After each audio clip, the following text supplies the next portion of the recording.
There are films that disappear for a reason. Then there are films that vanish in silence only to come back years later, whispering things no one wants to hear. The Sentinel, 2006, didn't make noise when it arrived. It slipped in, almost unnoticed, bearing a name borrowed from a cult classic, but without the same bloodline. Critics dismissed it. Distributors quietly shelved the extended cut.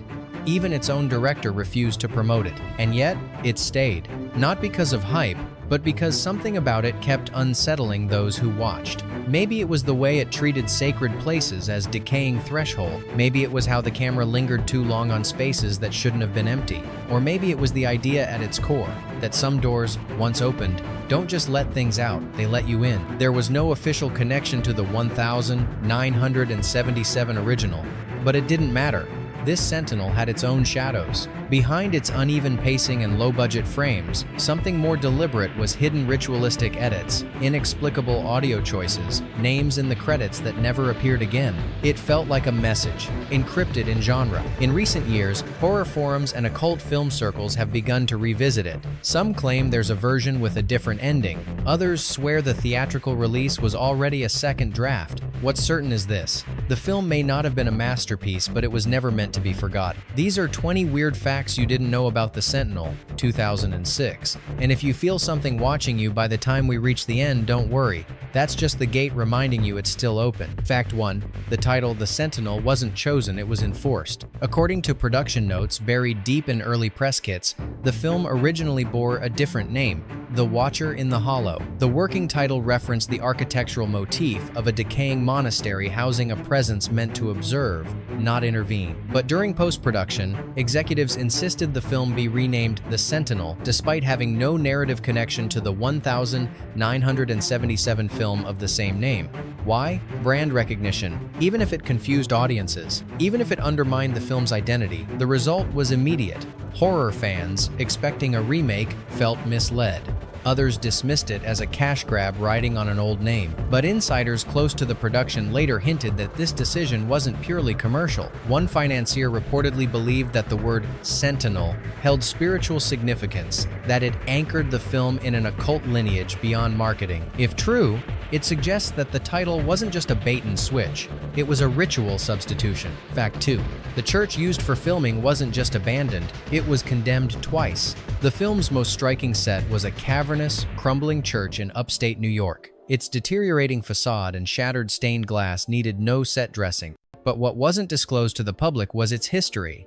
In 1987, a body was found in the bell tower. No official charges were filed. A year later, during an attempted renovation, workers claimed to hear organ music playing with no electricity. The parish quietly deconsecrated the space and locked it up for good. The Sentinel crew had to bribe the site's caretaker to gain access and signed an insurance waiver that specifically excluded non-physical distress. One actor refused to enter the building altogether and was written out mid-shoot. The cinematographer, in a later interview, stated flatly, "You didn't need lights in there. Whatever was inside was already watching." The church burned down in 2010. The cause remains unknown. Fact 3. The original cut of The Sentinel was over 2 hours long and nearly unwatchable, not because it was bad, but because it felt wrong. In its earliest test screenings, the film ran 2 hours and 11 minutes, featuring extended sequences of silent rituals, surreal dream loops, and a recurring motif of the hallway that never ends. Some viewers walked out, others said the experience left them nauseous, but couldn't explain why. The studio panicked and ordered a 35-minute reduction. But here's where it gets strange. According to editing logs, the cutscenes weren't conventional padding. Many contained hidden details, symbols on the wall that matched those in ancient manuscripts, brief flashes of unfamiliar faces, and a mirror sequence where the camera seems to film itself. One editor later confessed that the cut footage didn't feel like fiction. When asked why he left the industry shortly after, he replied, "I don't like moving images that look back." Fact 4. The sound design didn't come from a studio. It came from a sealed monastery. One of the most disturbing elements in The Sentinel is the subtle layering of ambient noise whispers, breathing, hollow bells that never quite aligns with the scene. It wasn't random. The film's sound designer, who previously worked on experimental installations, traveled to a 12th century monastery in southern France, long abandoned after a structural collapse in the 1960s. Using specialized equipment, he recorded 72 hours of raw environmental sound, whined through broken spires, dripping from crypt ceilings, rusted iron hinges creaking open. But according to his assistant, some of the files included noises no one remembered hearing at the time, low chants, footsteps pacing in patterns, and what sounded like reversed Gregorian fragments. The final mix used only 4% of the original recordings. The rest were labeled unusable for reasons never publicly explained. Some viewers report hearing different sounds during each rewatch. One theorist suggests that the audio was encoded with subharmonics meant to activate anxiety responses subconsciously. Or maybe the film is simply echoing what it captured, whether we were meant to hear it or not. Fact 5. The lead actress didn't just lose sleep, she asked to see a priest.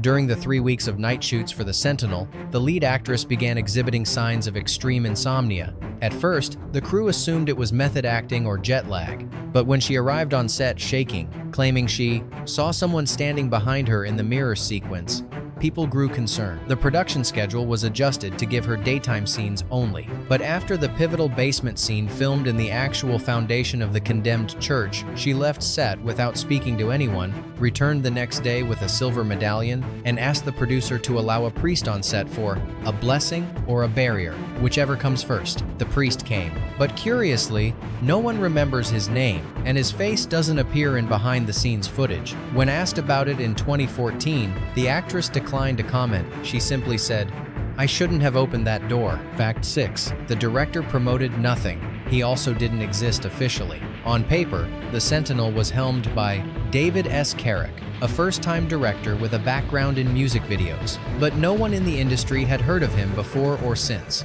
His name appears in no guild records. His IMDb profile contains no photo. Attempts to reach him for anniversary retrospectives were met with silence. Crew members described him as soft-spoken, often watching playback alone, scribbling into a leather notebook with no visible markings. He refused press interviews. He didn't attend the premiere, and during editing, he requested all behind-the-scenes featurettes be discarded.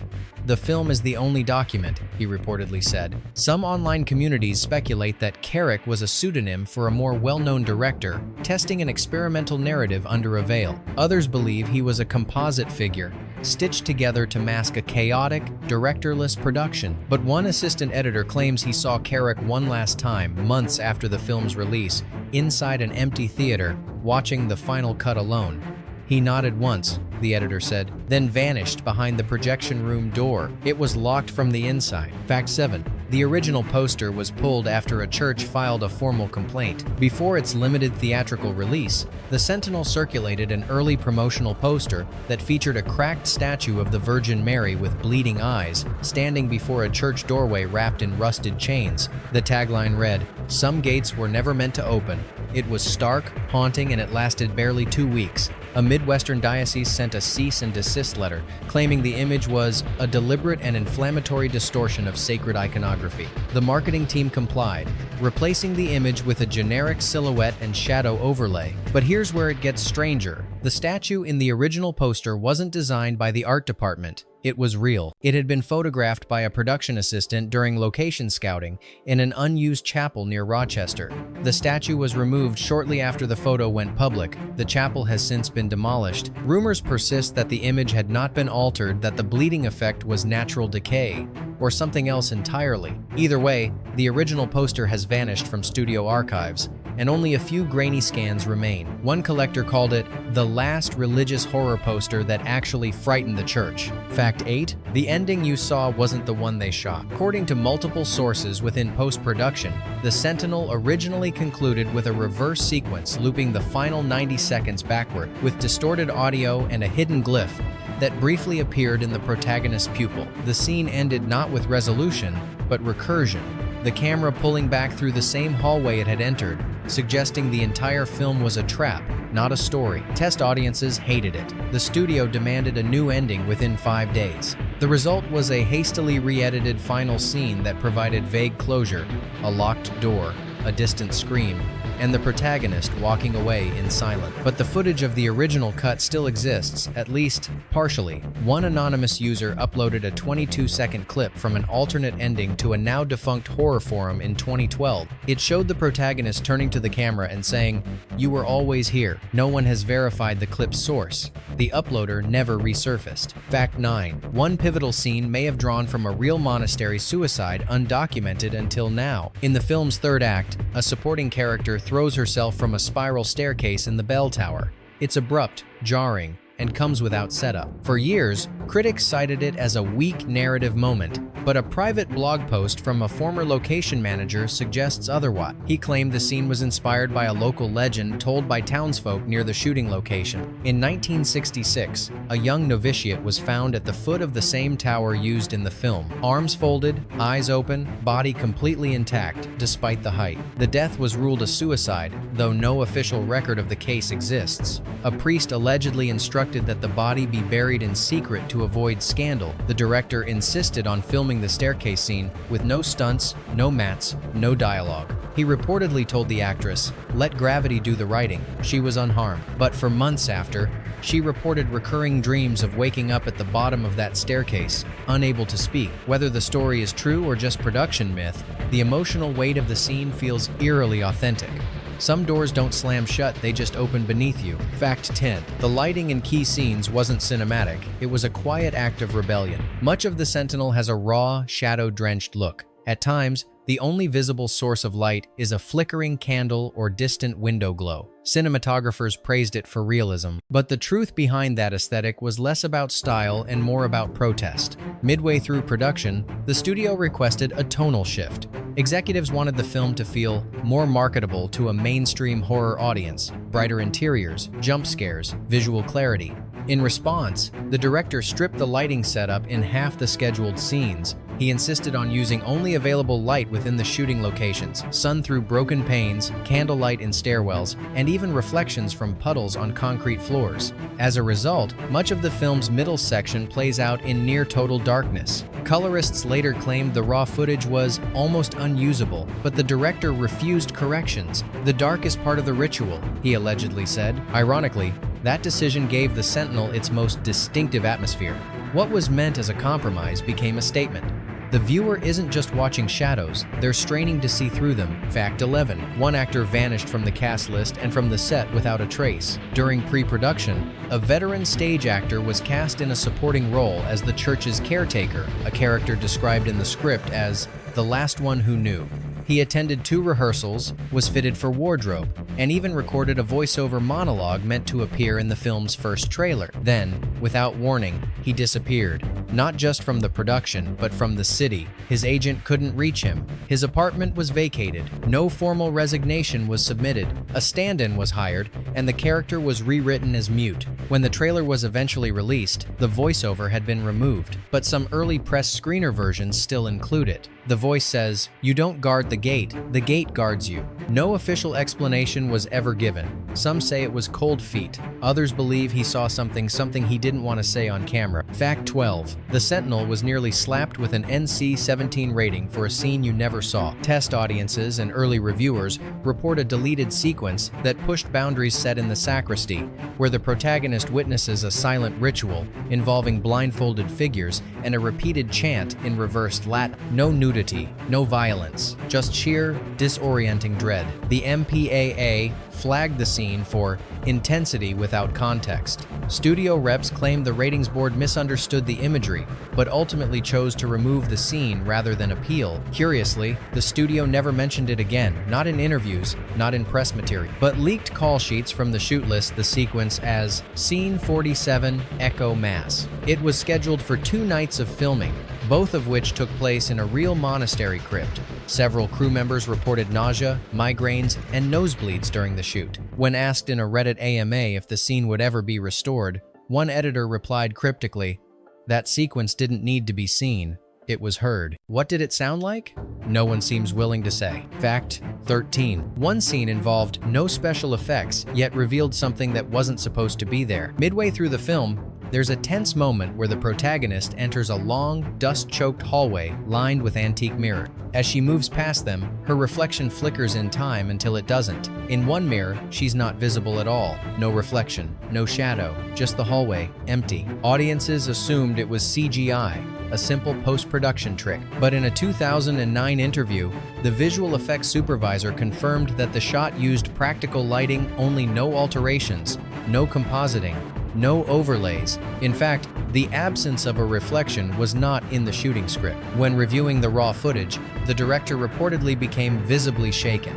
He ordered the shot left in and refused any digital tampering. "That mirror didn't malfunction," he said. It revealed. The DP later tried to replicate the lighting conditions. The result? The reflection returned every time. The angle, the exposure, even the lens choice remained identical. Only the anomaly was missing. Some fans have claimed the mirror is a metaphor.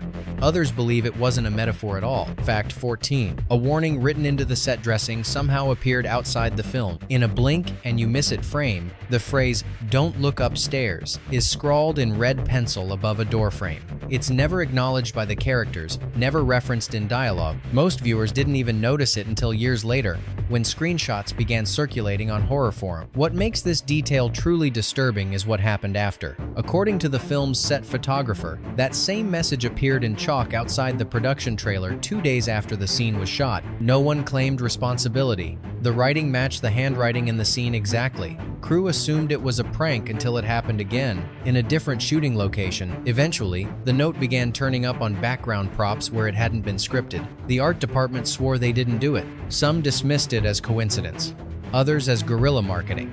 But one assistant prop master quit midway through production, saying only, "I kept looking upstairs. There was no second floor on that soundstage." Fact 15. An actress insisted the film wasn't fiction, it was a recreation. During a 2011 Q&A at a horror festival retrospective, one of the supporting actresses was asked about her experience filming The Sentinel. Instead of the usual anecdote, she paused, then offered something no one expected. "This wasn't a story someone wrote," she said.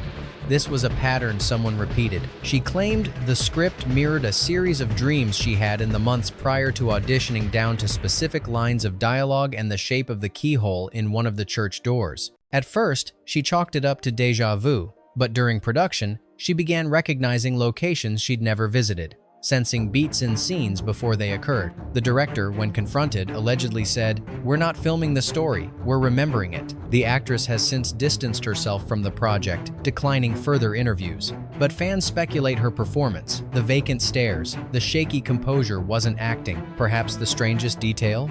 Her character's name was never spoken aloud in the film.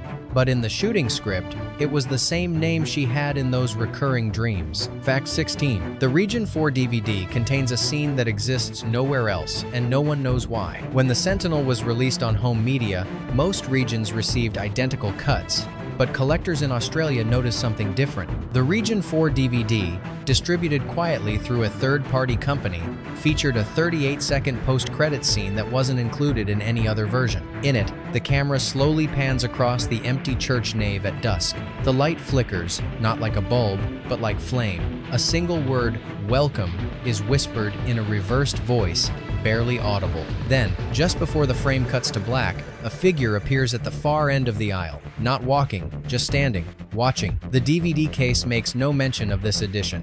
There are no bonus features, no commentary, and attempts to contact the distributor were met with generic responses. A handful of rips circulated online before being taken down for copyright claims issued not by the studio, but by a legal entity no one could trace. What's more curious, that exact same figure appears, out of focus, in the background of a deleted scene, one that was supposedly never exported. Some viewers say the inclusion was a mistake.